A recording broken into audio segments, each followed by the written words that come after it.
Buenas noches, buenos días a todos. Tenemos, porque el programa de la Bienal, como saben, es bien intenso. Soy Janet Sordi, una de las curadoras del área academia, y hoy día tengo el placer de estar moderando ese panel organizado para la Asociación de Oficinas de Arquitectos de Chile. Como quizás algunos de ustedes ya han visto en los días anteriores, esa obra sin diálogos, en fondo, es una oportunidad para conversar sobre las temáticas impostergables que la Bienal está planteando con destacados arquitectos chilenos y a veces internacionales, los cuales muestran su obra y al final podemos como discutir un poco de lo que es el aporte de la arquitectura en el ámbito específico de los diálogos que está planteando la Bienal. Hoy día es el día dedicado a los recursos. Durante la mañana hemos tenido la oportunidad de ver distintas obras de arquitectos, de urbanistas, que van desde la escala de lo más material hasta la escala del paisaje y del territorio. En fondo, cuando hablamos de recursos, entendemos la limitación, ¿no? En fondo, los recursos son una oportunidad, pero también una limitación que se transforma en una herramienta para el diseño. Hemos hablado de recursos materiales, pero también eso ha que ver con lo que son el presupuesto a disposición para la realización de la obra, la energía, los recursos sociales que una obra de arquitectura puede generar. Entonces, en fondo, también estando en ese contexto, también nos interesa reflexionar sobre cómo el proyecto arquitectónico está dirigido y cambia y puede aprovechar de las limitaciones y las oportunidades ofrecidas para los recursos material, social, ambiental. Hoy día tenemos el placer de conocer las obras de Raimundo Lira Arquitectos, de Peña Arquitectos y de Teodoro Fernández. No voy a tomar mucho tiempo para seguir adelante con eso, entonces quería ya empezar introduciendo el primero de nuestros panelistas, Raimundo Lira. Raimundo Lira es el director de la oficina Lira Arquitectos Asociados y durante los 30 años de operación de la oficina han desarrollado y construido más de 50 proyectos inmobiliarios con diferentes programas que incluyen vivienda, oficinas, edificios institucionales, industriales, interiorismo y más de un centenar de casas particulares. En todos sus proyectos, el objetivo ha sido de desarrollar proyectos de calidad y eficiencia, tanto en el diseño como en la parte constructiva, enfocándose en una metodología que pone énfasis en el desarrollo coordinado de proyectos, de los detalles, de la evaluación de opciones, en búsqueda de un resultado que responde a las distintas condiciones ofrecidas al contexto específico.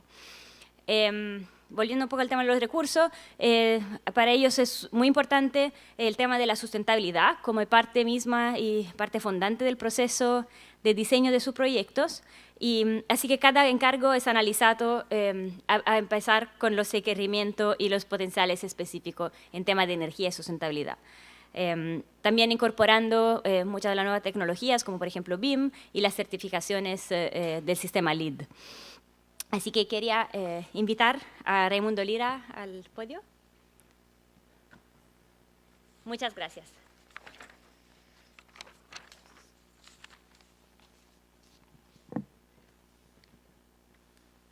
Buenas tardes. Yo les quiero presentar hoy día el edificio institucional de la Caja de Compensación Los Andes, que está ubicado en la Quinta Región, en Viña del Mar.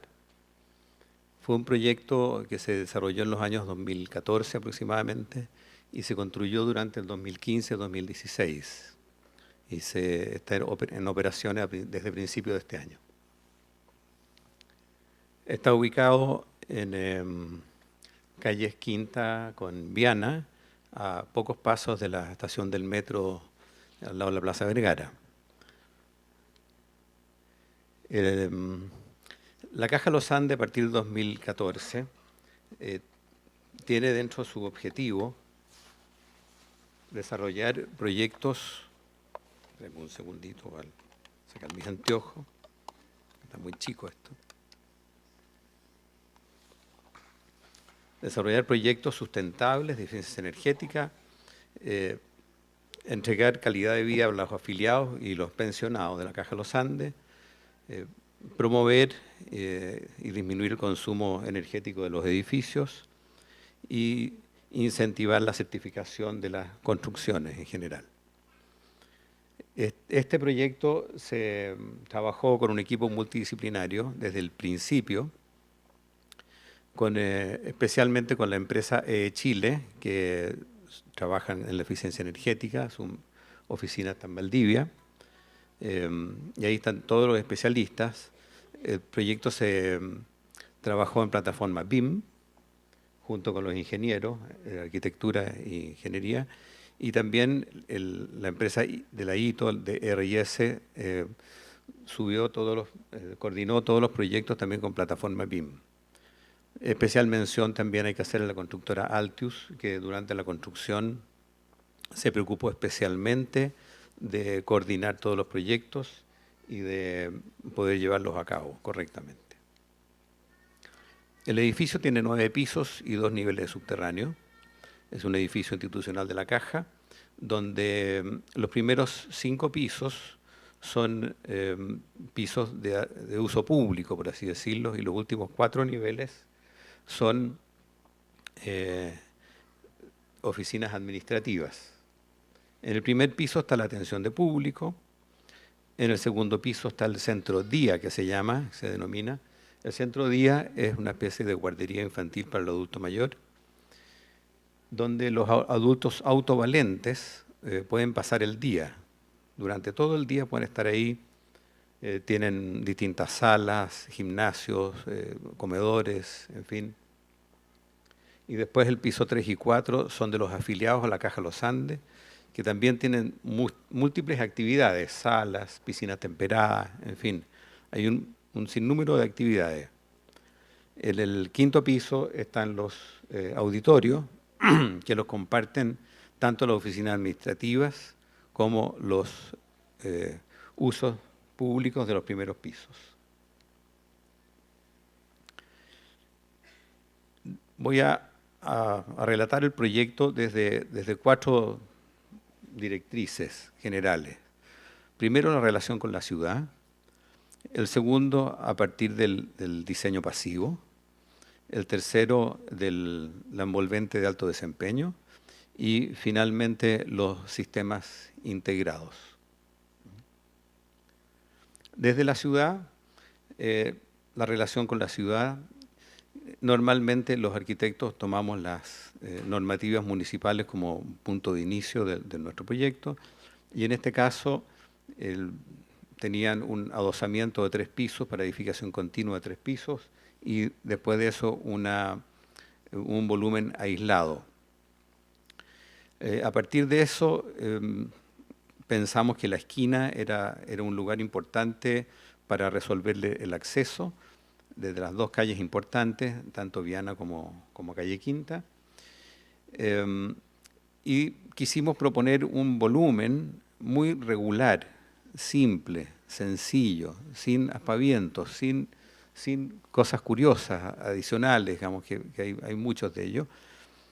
Un volumen totalmente sencillo para hacer un poco como contrapunto con todas las construcciones que existen actualmente en la calle Viana y Álvarez. También quisimos tener un revestimiento de fachada de color neutro, que fuera opaco, sin brillos, que recogiera correctamente la luminosidad de Viña del Mar. Esos fueron como uno de los puntos importantes también de la relación con la ciudad. Se minimizaron los estacionamientos por la cercanía al metro de Viña del Mar, y adicionalmente se hicieron 2 niveles de subterráneo. 2 niveles subterráneos que es bien complejo hacerlos en Viña del Mar con tanta arena y napa subterránea. Se hicieron un sistema de muros colgados, y luego por el cálculo se aprovechó una losa de 1 metro de espesor, donde se pusieron unos serpentines que después los voy a tallar. Y además se instalaron micropilotes de fundación.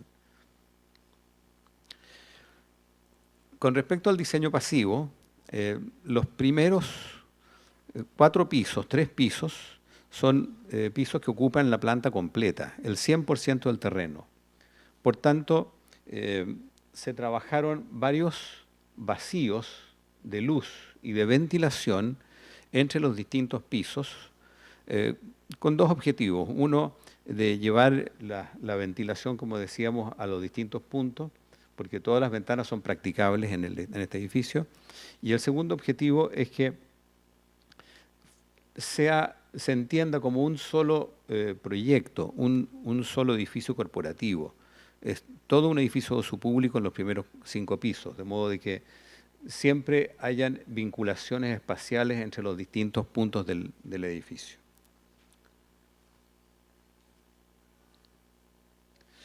Aquí están las plantas. En el primer piso es de atención de público, tiene un patio al fondo y tiene el hall de entrada que es doble altura, pura atención de público con el núcleo central.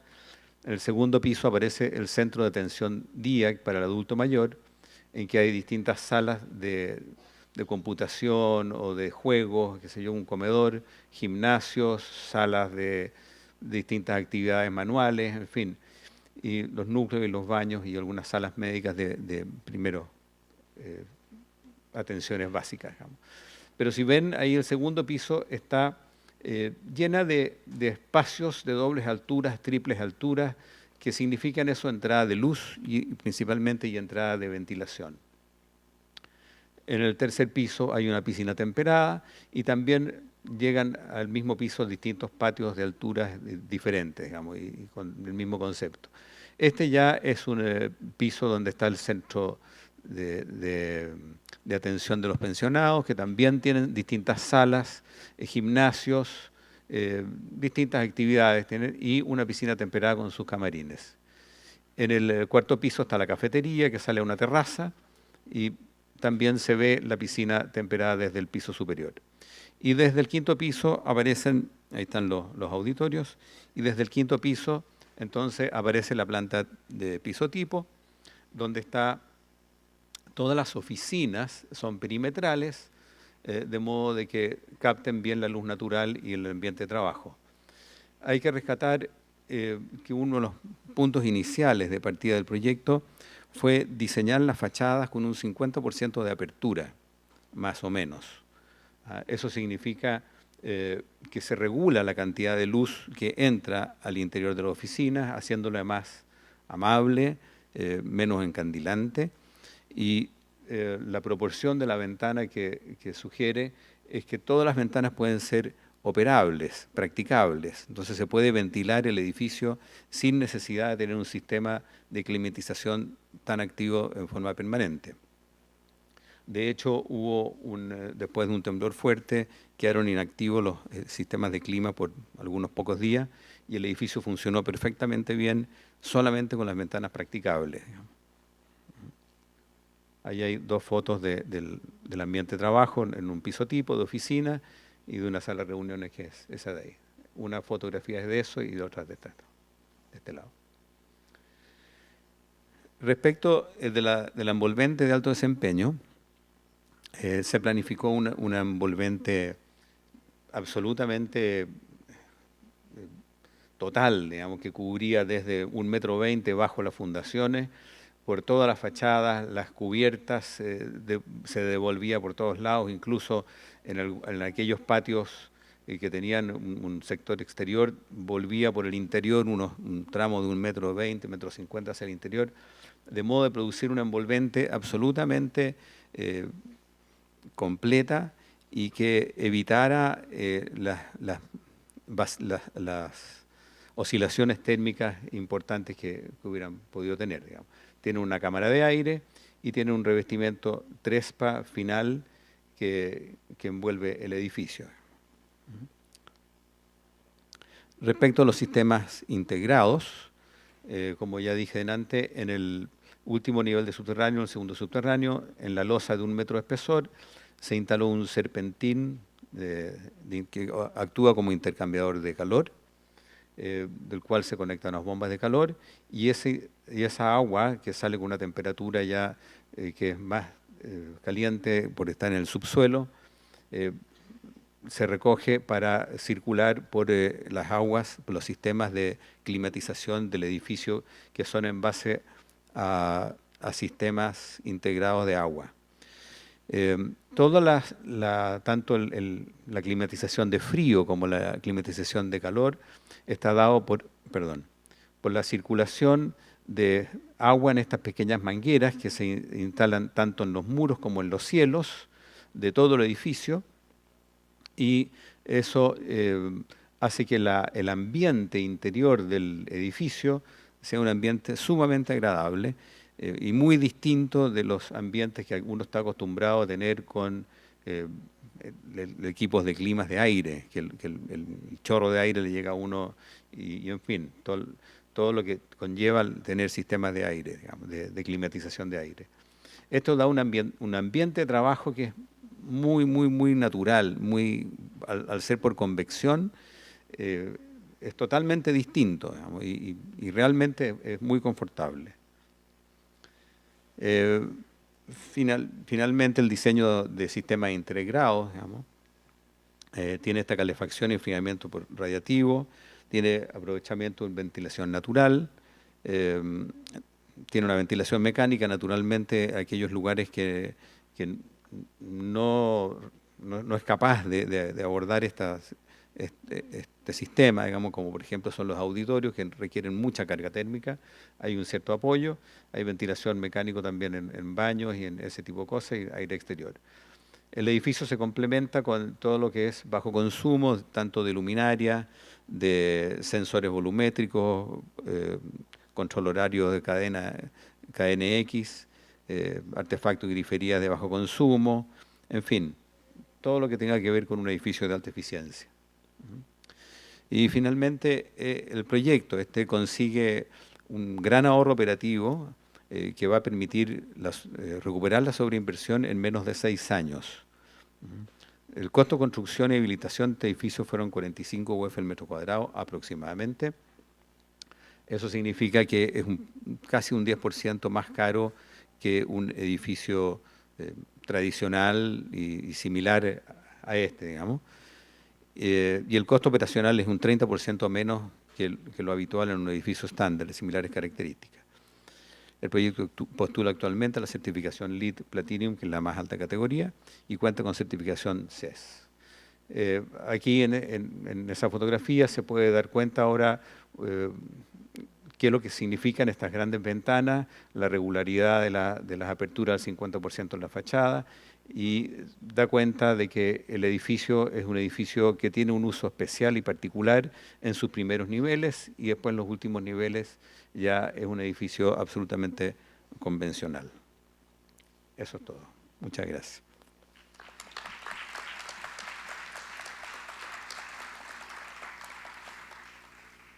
Diez minutos.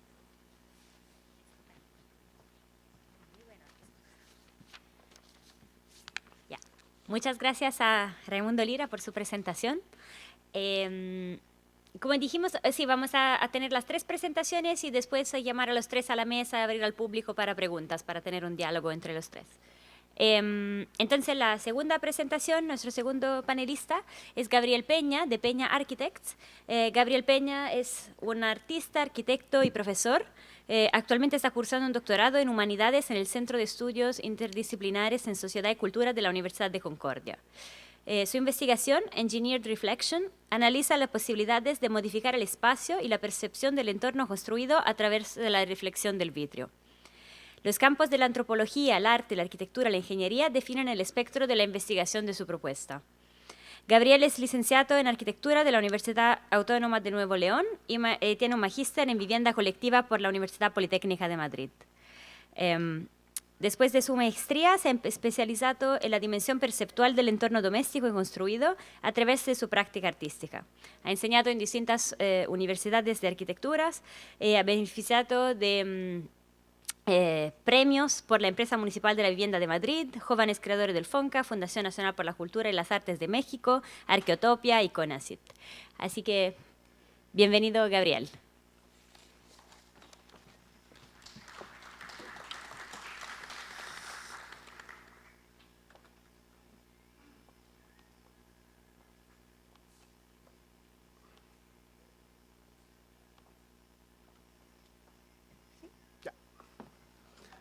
Bueno, yo soy Gabriel Peña. Em, la introducción fue súper bonita, pero no soy yo, es otra persona, que también se llama Gabriel Peña. Em, yo nací aquí en Valparaíso, estudié, ya, bueno, estoy viviendo desde 1980 en Holanda, estudié en Delft y hoy voy a presentar un proyecto eh, en La Haya que se llama Uniblock. Y en este caso, lo que es interesante de este proyecto es que es una manera de la municipalidad de Holanda, en este caso de La Haya, hacer un nuevo sitio como para el futuro y ver y utilizando en este caso la arquitectura para potenciar nuevos recursos en una área, en La Haya. Primeramente, corto, que Holanda, como lo ven aquí arriba, en negro, es el país más denso de toda Europa. Tenemos más o menos 17 millones de habitantes, igual como Chile. Solo Chile tiene es como 30 veces más grande. Y por eso Holanda, y además que es plano, es muy interesante cómo ellos tratan siempre el espacio público. Tenemos Ámsterdam, la capital, Rotterdam, el puerto, y La Haya es a donde está el gobierno. Perdón. También tenemos, bueno, que ustedes a lo mejor conocen aquí de las noticias, el Palacio de Justicia y los ministerios de todos los departamentos. En este momento están construyendo la nueva estación de trenes de La Haya. ¿Y por qué? Lo que es interesante es que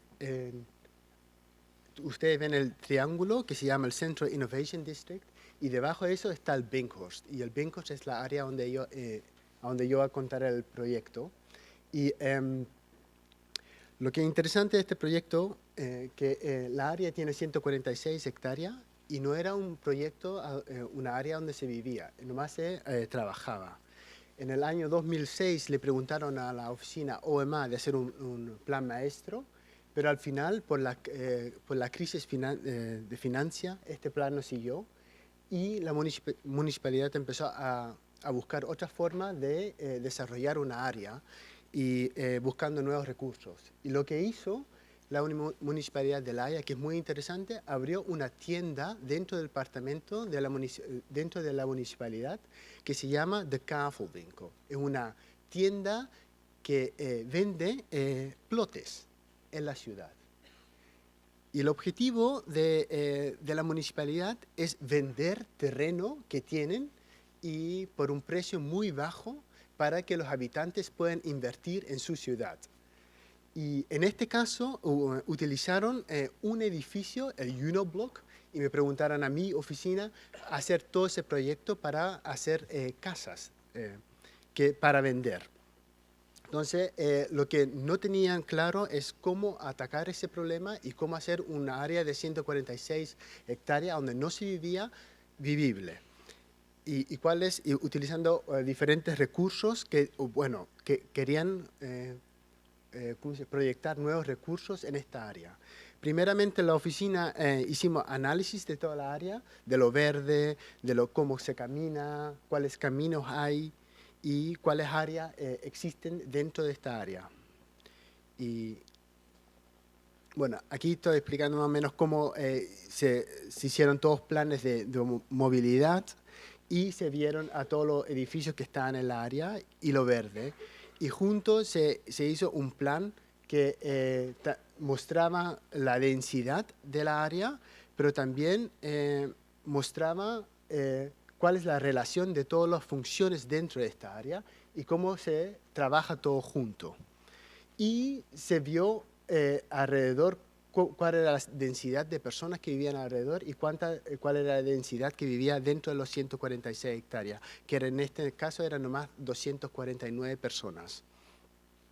Fuera de eso, de hacer como un network de todo lo que está alrededor y dentro de la área, se empezó a pensar cómo hacemos un lugar, cómo hacemos de un lugar un gran lugar y cuáles son los recursos que necesitamos para hacer un lugar así otra vez vivible, utilizando un edificio dentro de los 146 hectáreas. Lo que hicimos es un estudio sobre cuáles son los recursos que hacen una ciudad vivible, pero también para disfrutar.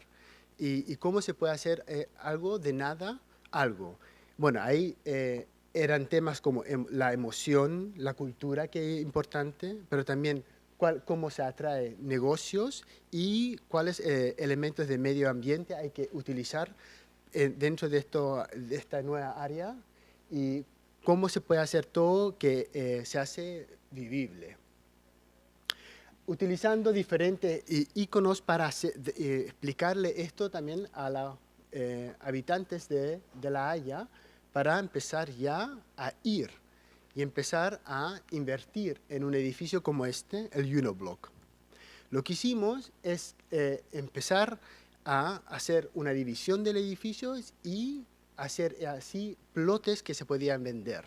Fuera de eso, se hizo una investigación sobre la nueva densidad encima del edificio y todas las posibilidades que son posibles para mejorar la calidad del edificio.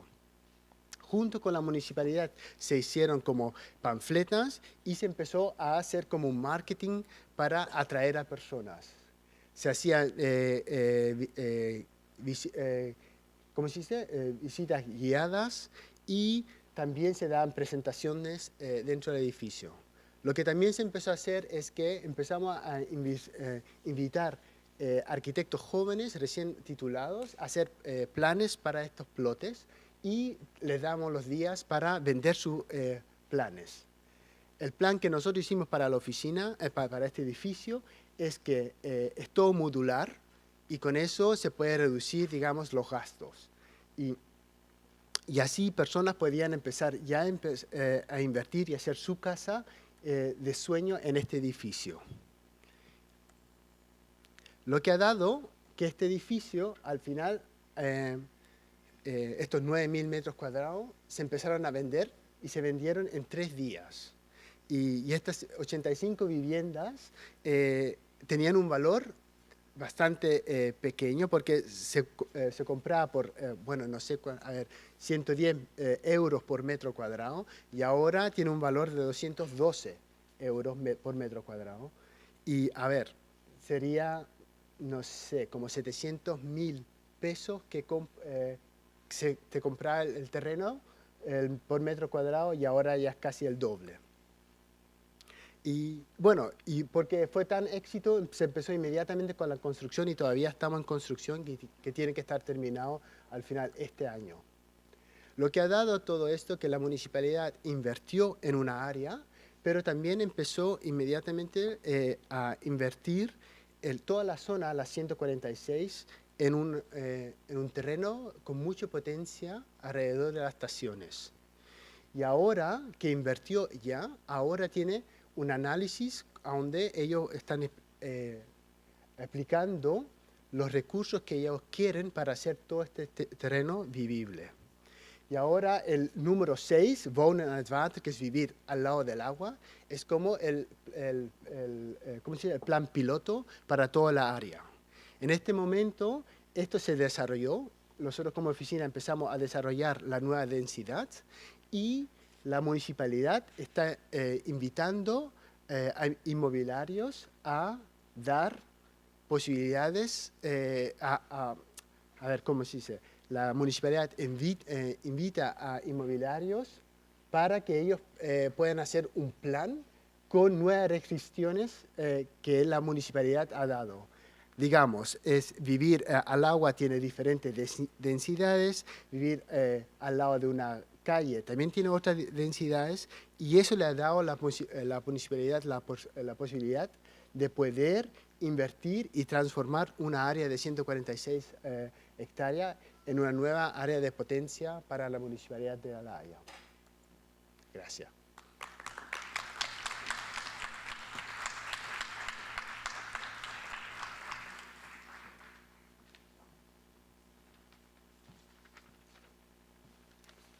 Muchas gracias, Gabriel, y disculpa para el error. Bueno, nuestro tercer panelista, acá es difícil hacer un error, ¿no? Imagino que hay uno. Nuestro tercer panelista es Teodoro Fernández. Teodoro Fernández es un arquitecto y paisajista de la Universidad Católica de Chile, que ha dedicado su trabajo a proyectos de vivienda social, arquitectura universitaria, arquitectura civil, pero también como edificios de vivienda, parques, paisajes. Es profesor titular de la Universidad Católica de Chile, dictó clase en la Universidad de Desarrollo, Universidad de Concepción, Universidad Ricardo Palma de Pilma, en la Universidad Nacional de La Plata en Argentina. En el 2014 recibió el Premio Nacional de Arquitectura por su obra. Entre los numerosos proyectos que caracterizan su obra hay el Centro Cultural de la Estación Mapocho, el Parque Inés de Suárez, el Parque Bicentenario en Santiago, el patio del Centro de Extensión de la Pontificia Universidad Católica, el edificio José Luis Derio Rondenuel y recientemente fuera de Santiago ha terminado el proyecto para el Parque Caucari de la ciudad de Copiapó. Así que muchas gracias por estar con nosotros.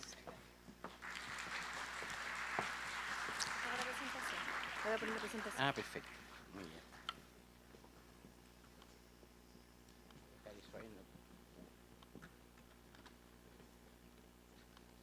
Tienes que hablar acá.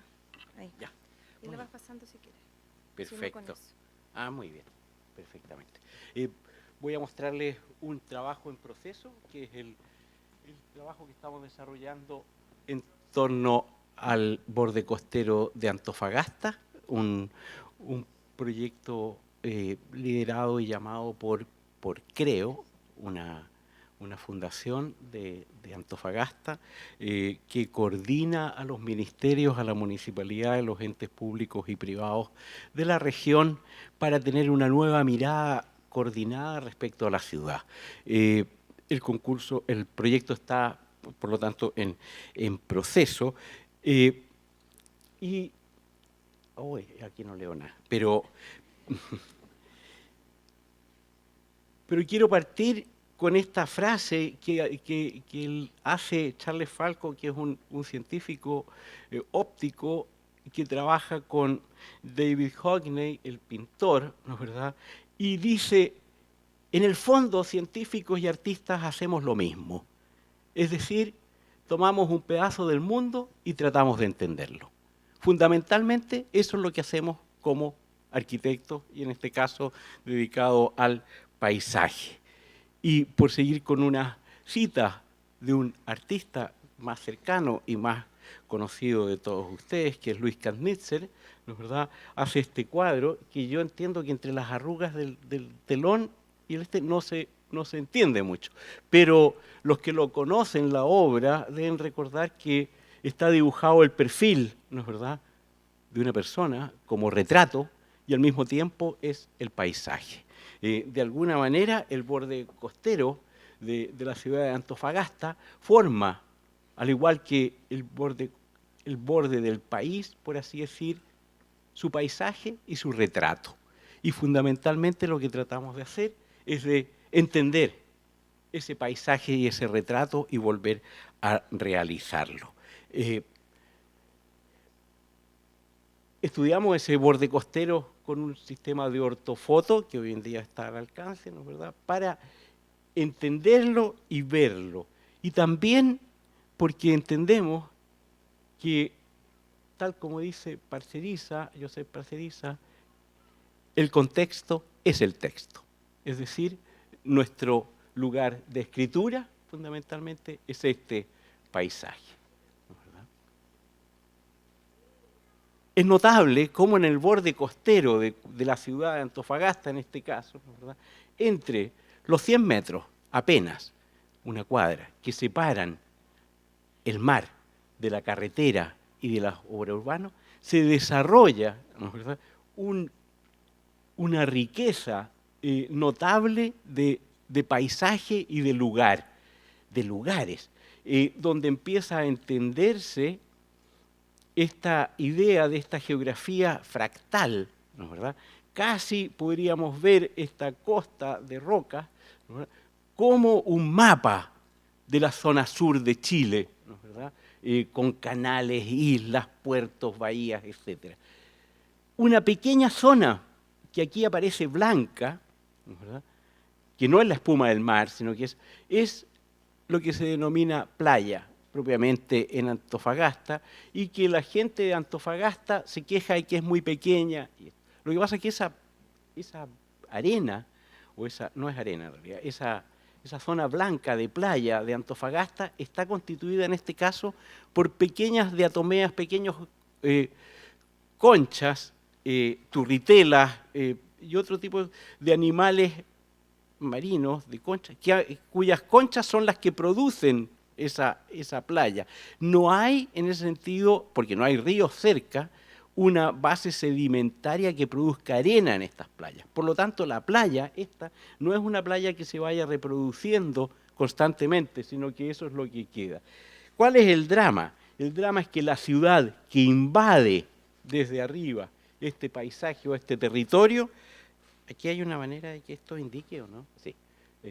Como ustedes ven en estas partes, con unas condiciones, ¿no es verdad?, de explotación del recurso. Ustedes dense cuenta, ¿no es verdad?, que tal vez el principal recurso de una ciudad, de un país y de nosotros los arquitectos, al final termina siendo la superficie y el suelo, ¿no es verdad? Lo que pasa es que el suelo tiene un valor de transacción económica desde esta línea hacia arriba. Y por lo tanto ahí todo el mundo entiende que ese es un recurso que tiene valor económico. Sin embargo, que es un gran recurso, ¿no es verdad?, de goce y de disfrute y de espacio público de la ciudad, empieza a ser invadido, ¿no es verdad? Por ejemplo, esta zona está toda manchada porque la gente hace fogatas, porque introducen autos, porque se introduce basura en todos esos lados. Se trata entonces fundamentalmente de leer y defender y hacer una propuesta respecto a este espacio público que tiene un largo de 32 kilómetros, ¿no es verdad?, a todo lo largo de la costa de Antofagasta, ¿no es verdad?, pero en cambio tiene una situación, ¿cómo se llama?, de solamente entre 70 y 100 metros de aprovechamiento. Y empieza a estar ocupado en esa forma. Ocupaciones ilegales, como depósito de basura, ¿no es verdad?, como depósito de escombros, como fundamentalmente como tránsito, ¿no es verdad?, de vehículos en torno a la costa, que la separan de ella, pero cuyo paisaje de roca tiene como todos esos valores. Estamos en este momento en proceso, entonces, de producir una nueva geometría y una nueva lectura y un nuevo programa para esta costa, ¿no es verdad?, partiendo por aquel texto ya canónico de Kevin Lynch y Norbert Schulz, ¿no es verdad?, de hablar de cómo la geometría o el arte puede entender una superficie en función de manchas, líneas y puntos, ¿no es verdad?, cada uno con un significado, ¿no es verdad?, unas áreas, que en este caso es el área de agua o de mar, ¿no es verdad?, el área de rocas, ¿no es verdad?, el área de arena o de turritela, un área que es el área problema, el área de tierra intermedia, que ha sido producida fundamentalmente por el mal uso del lugar y también por la circulación de vehículos en torno a la playa que levanta la arcilla por sobre las conchas, digamos. Yo me esmeré mucho en hacer que estos dibujos fueran realmente buenos. No sé muy bien, ya. Sobre estas zonas, entonces, se trata de trazar líneas, límites, que vayan desde la ciudad, ¿no es verdad?, que está aquí, a partir de la carretera, que ya está trazada, ¿no es verdad?, y que vayan produciendo líneas o límites o descargas, de manera que los autos, por ejemplo, solo lleguen hasta este punto. Quiere decir que se cumplieron los 10 minutos.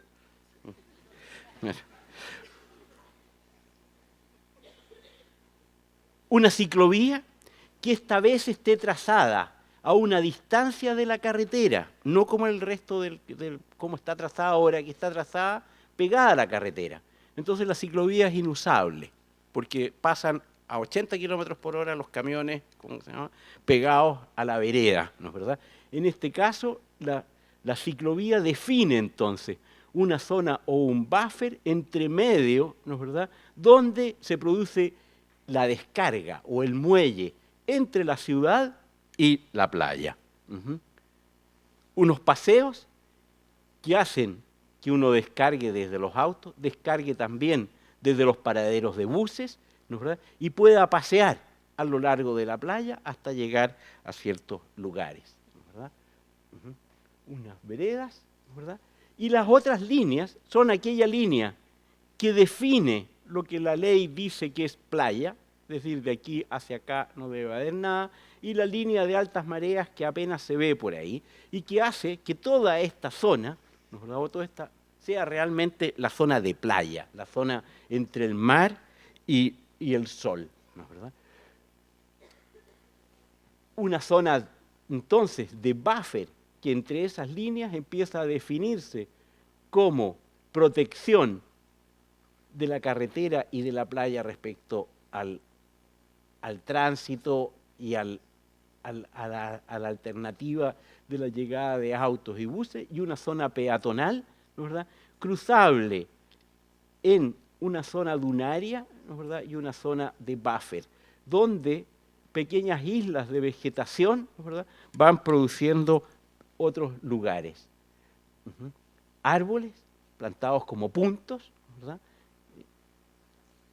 y otros puntos que son paradero, unas estaciones de mar que congregan en ella todos los servicios de playa, servicios desde duchas, baños, pequeños kioscos, hasta lugares de activación de la playa como lugares para arrendar equipos de surf, etcétera, o quitasoles que irían activando, ¿no es verdad?, cada 400 metros, en estos términos, todo este sistema de playa, y un sistema de parrillas que agruparían los usos que la gente hace actualmente. Y por último, como puntos también, unas pozas excavadas en las rocas que permitirían el baño seguro de familias, niños, etcétera, a la misma manera como se hacía habitualmente, ¿no es verdad?, los changos en estas zonas de roca y de playa. De manera que sin llegar a tener propiamente playas o zonas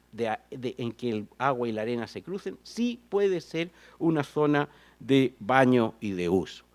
De los puntos importantes hay caletas de pescadores, ¿no es verdad? Aquí hay unas maquetitas para articular esas maquetas, y también estas estaciones de mar realizadas en madera, ¿no es verdad?, de manera que sean casi una especie de carpa un poco más sólida que puede ir creciendo, ¿no es verdad?, en estos términos. Y define los puntos. Paraderos y sombreaderos. Le hemos llamado sombreadero y que se ocupan para distintos lugares, que en realidad, y que son un módulo, ¿no es verdad?, que se puede ir agregando a lo largo de los paseos para ir produciendo lugares de sombra. Y por último, líneas y definir cómo son esos pavimentos. Y en un pavimento inventado con una pieza, ¿no es verdad?, que vaya produciendo una especie de pavimento ondeado, ¿no es verdad?, recorrible a lo largo. Este pavimento es el mismo en todos los casos, son las mismas, es una sola pieza puesta de una determinada manera, pero conformando eso, y que dependiendo los dos colores cómo se usen, digamos, puede dar todas esas distintas lecturas para estos términos, ¿verdad? O incluso mezclarse con la vegetación en algunos sistemas donde la playa es más posible de desarrollar. Una paleta de vegetación capaz de crecer a esa orilla o de borde costero, aprovechando que hoy por hoy, aún en estas zonas tan desérticas, en realidad son desérticas porque no hay agua. Sin embargo, las ciudades, y una ciudad como de los 300.000 habitantes que tiene Antofagasta, sí produce agua, ¿no es verdad? Produce un agua de desecho, que obviamente es la que se debiera aprovechar para producir un riego de esta. Y al final, entonces, este es ese tema aplicado, en este caso, a los 6 kilómetros del borde costero del sur de Antofagasta, de Yacolén, y en lo que estamos trabajando. En este es un plano dibujado a mano, ¿no es verdad?, de los 6 kilómetros, y aquí llevado a la matriz de AutoCAD para definir toda esta situación. Y aquí están comparados los dos planos. Esta era la zona que estábamos viendo en detalle antes, ¿no es verdad?, y que de alguna manera manchas, líneas y puntos se van desarrollando a lo largo de estos 6 kilómetros. Bien, eso es.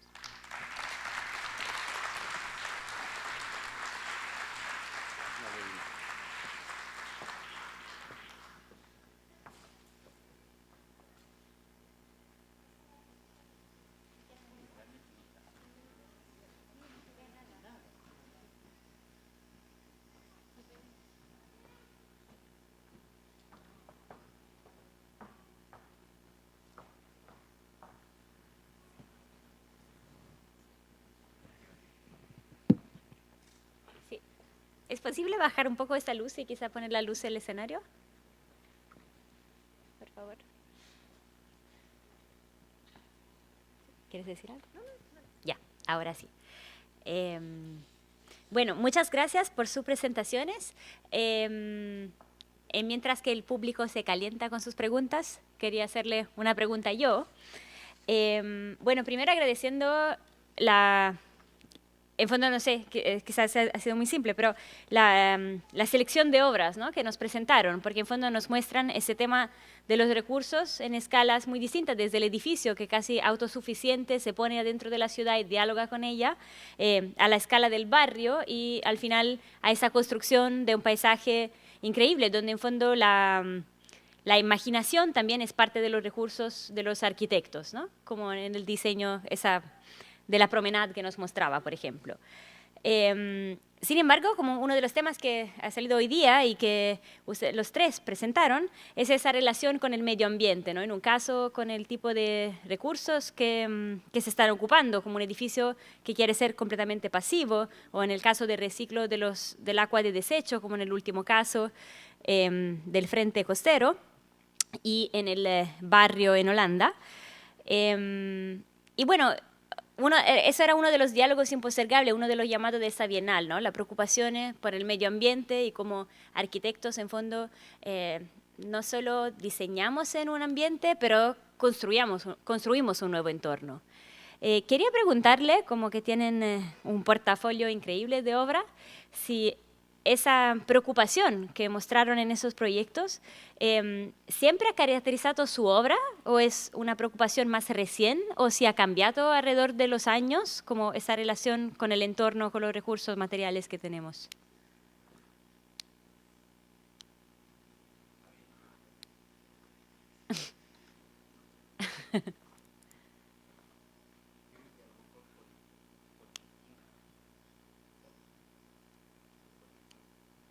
¿Funciona? Ahora sí.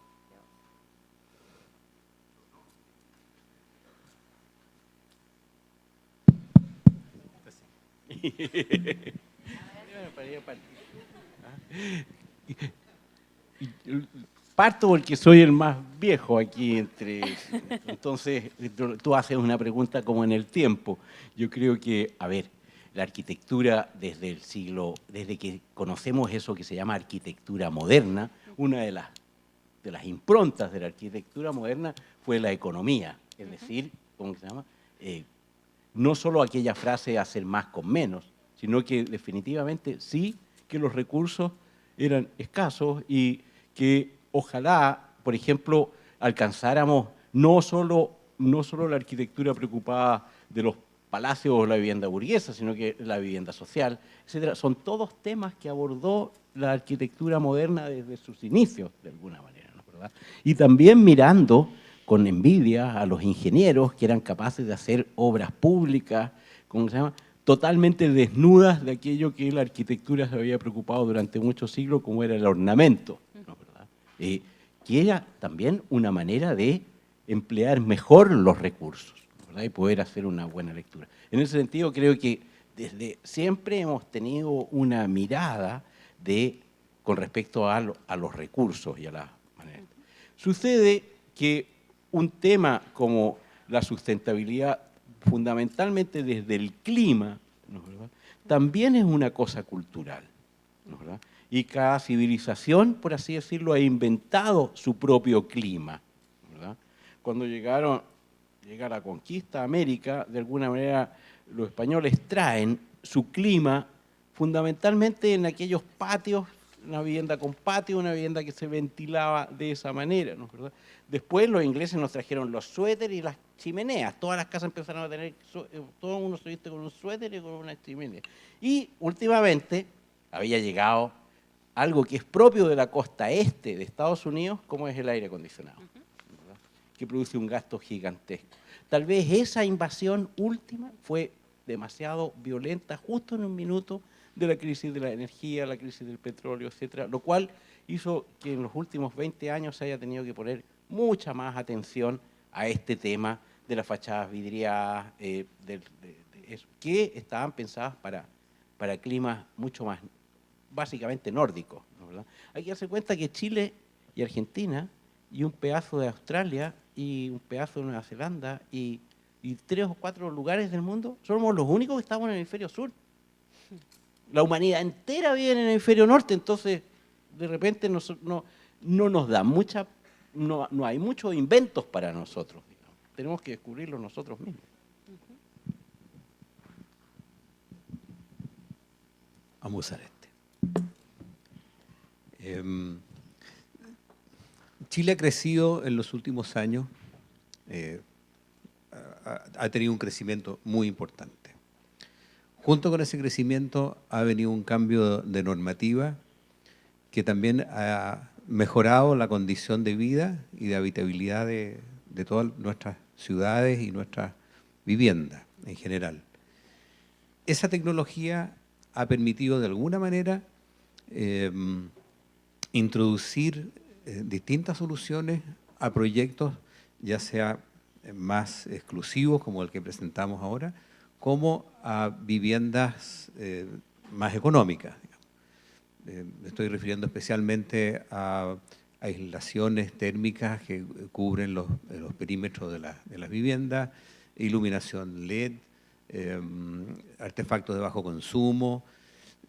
Yo creo que nosotros como país, digamos, hemos tomado conciencia de eso y estamos aprovechando correctamente todos los recursos que sean posibles para ayudar al desarrollo del país, digamos, y al equilibrio de todas las energías. Yo creo que ese es un punto importante. Ahora, respecto al edificio que yo presenté y que hicimos en la oficina, efectivamente es un edificio de una institución, es un edificio corporativo, es de una institución, que ellos perfectamente saben cuál es el valor de hacer una sobreinversión, porque saben que en 6 o 7 años van a recuperar esa inversión. Pero no es el mismo principio que tienen el mundo inmobiliario. El mundo inmobiliario, como vende los edificios al menor costo posible, no le introduce la cantidad de elementos que es necesario hacerlo, digamos. Pero yo tengo la esperanza de que el mundo inmobiliario va a saber valorar todos estos distintos aspectos para introducirlos en un producto que cada vez la sociedad lo está valorando más. Bueno, en Holanda es un poco diferente, ya que, bueno, hace frío, hay que utilizar mucho aislamiento y todo eso, pero lo que es interesante con el proyecto que yo presenté hoy es que la municipalidad creó una situación a donde todo un terreno de 146 hectáreas le da una nueva identidad. Y todo lo que viene de desarrollo después tiene nuevas características a donde los recursos que ellos están aplicando hay que obligatoriamente utilizarlo. Y por eso es interesante lo que hizo la Municipalidad de La Haya, que en vez de dejar el mercado definir lo que hay que hacer o lo que es mejor, ellos definieron lo que ellos quieren para una ciudad, para el futuro, y eso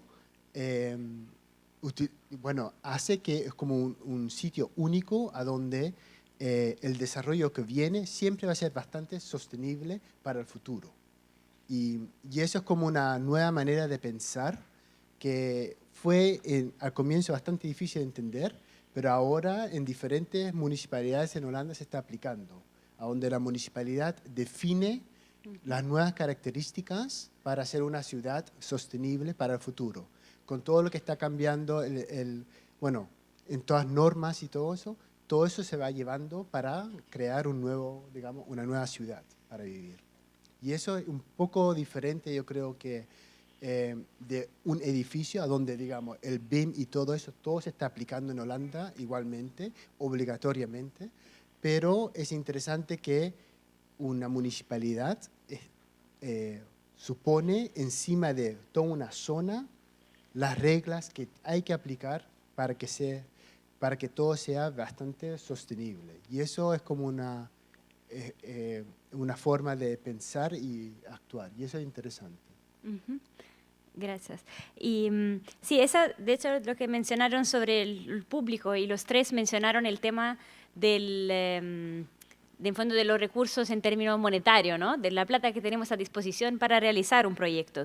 Y de hecho, la otra pregunta que tenía era un poco lo que estaban diciendo ahora.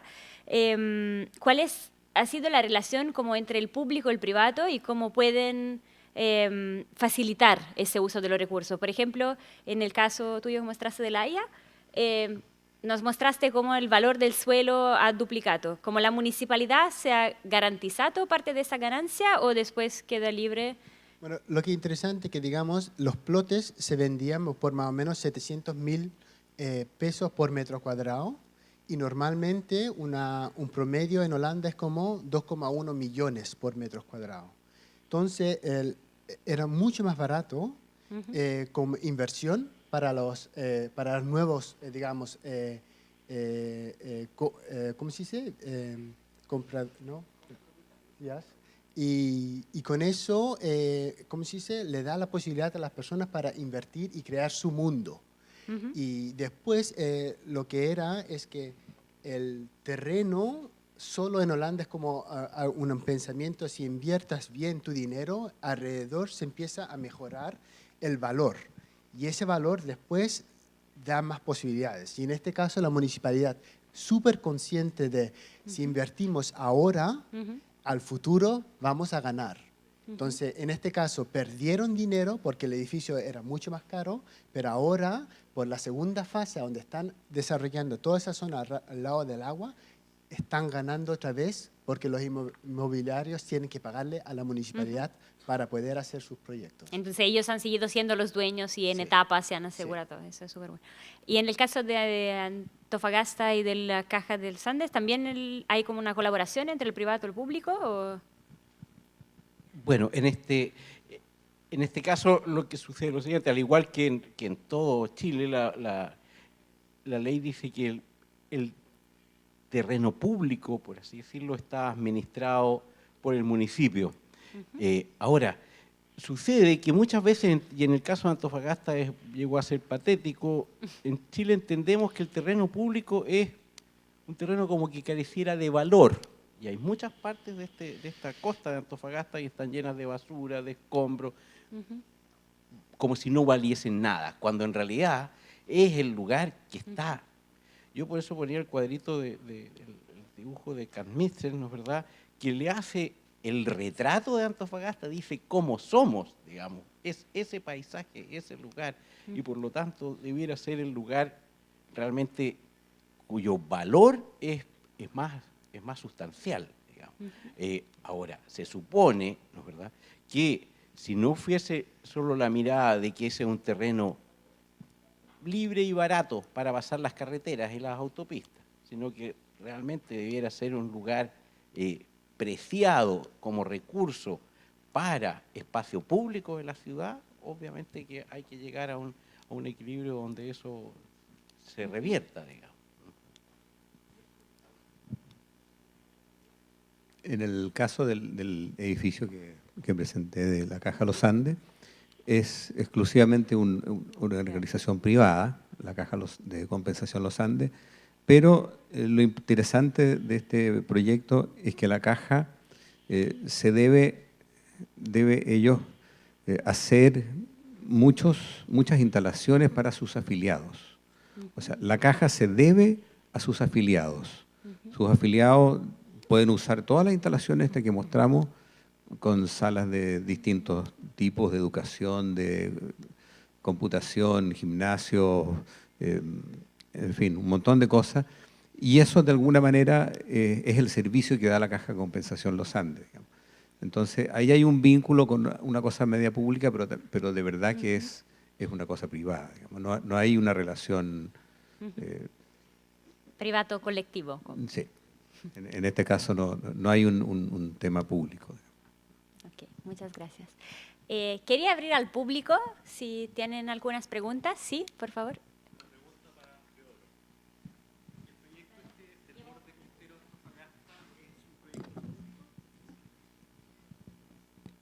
Mira, el caso de Antofagasta es bien especial.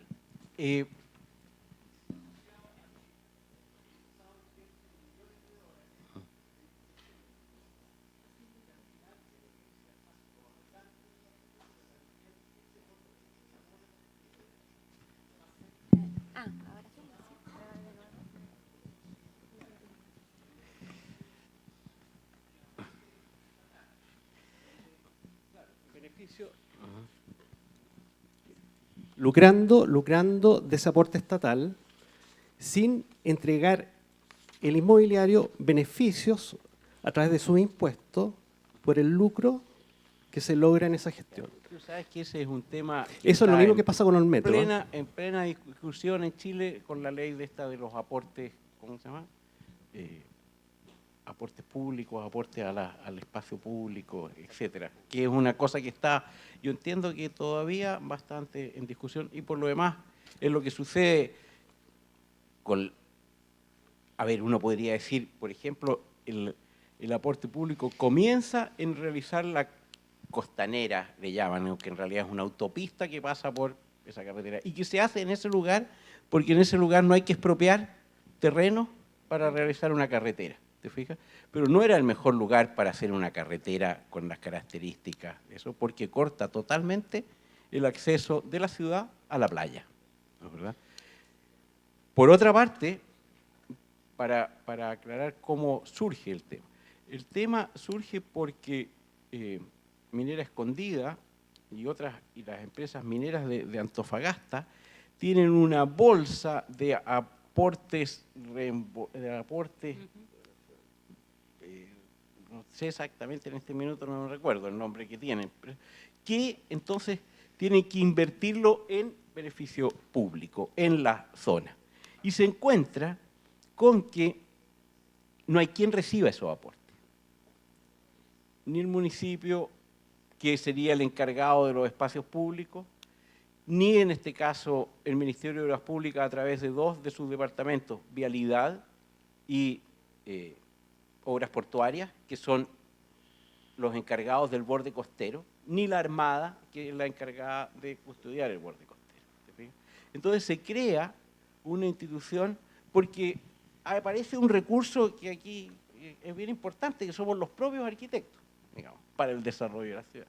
Aparece un arquitecto, en este caso Alejandro Gutiérrez, que se da cuenta de esto y les propone crear una fundación intermedia que se llama Creo Antofagasta, que va a gestionar estos fondos de manera que sean capaces de producir proyectos donde invertir, ¿verdad? Porque la ciudad se encuentra sin planes y sin proyectos para invertir. Y uno de los proyectos a invertir es el desarrollo del borde costero. Hay otros, pero en este caso es este, ¿verdad?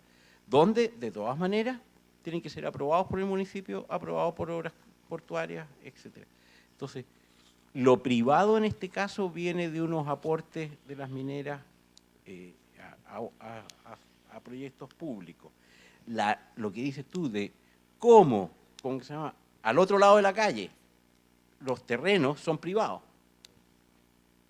Hay una gran zona, porque Antofagasta, como típicas ciudades del norte, etcétera, hay una gran zona que son terrenos de bienes nacionales, ¿no? Pero ahí la municipalidad también está proponiendo, por ejemplo, ¿cómo se llama?, desarrollo de una cosa que le llama mall cultural, que no entiendo por qué tiene compraventas de autos, por ejemplo. ¿No?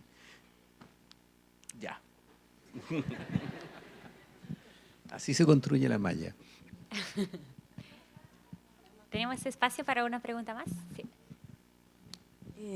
Quería un poco profundizar también, Teo, en el caso del borde costero. ¿Todos estos kioscos o todo el programa que va a haber aquí va a ser concesionado o lo va a administrar la misma municipalidad? O sea, me imagino que ahí también hay otro problema, que quién usufructúa de esos lugares. Y por otro lado, son dos preguntas en una, ahí ves lo que me responde. Que en general, ¿no es cierto?, el borde costero tiene un deterioro terrible que hace que todo lo que uno ponga dure 2 años y después, ¿no es cierto?, esté volado por el viento, oxidado. Entonces hay una cosa como constructiva que me imagino que es importante para que tenga permanencia la infraestructura que se haga ahí. Y la otra, el tema de quién va a usufructuar de esos kioscos, quién va a administrar eso. Si Bueno, se puede. Suponemos que kioscos, paraderos, etcétera, es para el ciudadano normal y corriente. Sucede en Antofagasta que el ciudadano está acostumbrado a que el terreno público, la naturaleza o lo que sale hacia afuera es un terreno como de aprovechamiento individual, gratuito y sin ninguna consecuencia. Entonces, hoy en día, por ejemplo, desde los meses de enero a marzo, se instala en esta zona de la playa alrededor de 1.500 carpas. Refrigeradores, camionetas, cocinas, de todo. Con un sistema, un lugar donde no hay alcantarillado, ni hay baños, ni esto. Uno no sabe, mejor no pregunta qué sucede con la basura, con todas esas cosas. Por un lado. Por otro lado, la Municipalidad de Antofagasta ha establecido una serie de ordenanzas con las cuales yo encuentro y hemos estado peleando porque se pillan la cola, digamos. Por ejemplo, extrañamente, y tiene que ver con una ordenanza de accesibilidad universal que nos va a pillar a todos, etcétera, por ejemplo, hoy en día tú tienes que poder acceder hasta no sé dónde por un camino pavimentado, ¿no? Y cuando tú dices, pero ¿y por qué los antofagastinos no pueden caminar a pata pelada por arriba de la playa, como camina todo el mundo? Parece que son mucho más delicados que todos los demás, ¿ah? Y entonces hay que pavimentar, ¿ah? Y hay una ordenanza que dice que el 40% del lugar público tiene que estar con una sombra artificial, ¿ah? Entonces han llenado Antofagasta de unos sombreaderos, ¿no es verdad?, metálicos, que como hay plata para construirlos, pero después no hay plata para cuidarlos, ¿no es verdad? Entre 2 viajes que yo hice, ¿cómo se llama?, había uno en que un chico de 19 años se colgó de uno, se vino todo abajo y se murió. Entonces, la siguiente semana que hizo la municipalidad, cortar y botar todos los sombreros que quedaban y quedarse absolutamente callado de quién era el responsable de esa muerte. Entonces, estamos peleando todo el rato por hacer menos, pavimentar menos, poner menos cosas. Por eso, ponerle un límite a los autos entran hasta aquí nomás, no más, no pueden seguir caminando a todas las velocidades que quieran por arriba de la playa, no se puede hacer nada desde esta línea hacia adentro, etcétera, etcétera. Ahora, no solo en Antofagasta, en todo Chile existe, la Armada está a cargo de la zona de playa, y tú lo debes saber mucho mejor que yo. Y ellos tienen una cosa que se llama concesiones onerosas, ¿no es verdad?, donde el metro cuadrado cuesta algo así como 1,5 millones mensual de concesión. Entonces, cuando concesionan las playas con la condición de que la persona concesionaria cuide, en realidad le están cobrando 1,5 millones de pesos por metro cuadrado y por lo tanto es un negocio. Ahora, yo no entiendo por qué tiene que haber tiene que tener ese precio, esa concesión onerosa, etcétera, de manera que la cosa funcione básicamente como un servicio. Ahora, no sé, estamos... Me están diciendo acá que tenemos que cerrar esa obra sin diálogo. Quería agradecer de nuevo muchísimo a Raimundo, Gabriel y Teodoro para estar con nosotros hoy día, y al público, claramente, que es muy numeroso. Y me están diciendo también que las primeras 2 filas deberían estar vacías porque son reservadas para los eventos que siguen. Entonces, si por favor se podrían cambiar lo que están allá. Y por favor se queden con nosotros, que a seguir la conferencia de Jean-Pierre Cruz y Sandra Barclay de Barken Cruz en MGM, ahora a las 6. Y a las 7:30, Solano Benítez y Gloria Cabral y Hashim Sarkis. Así que el programa aún es largo. Muchas gracias a todos.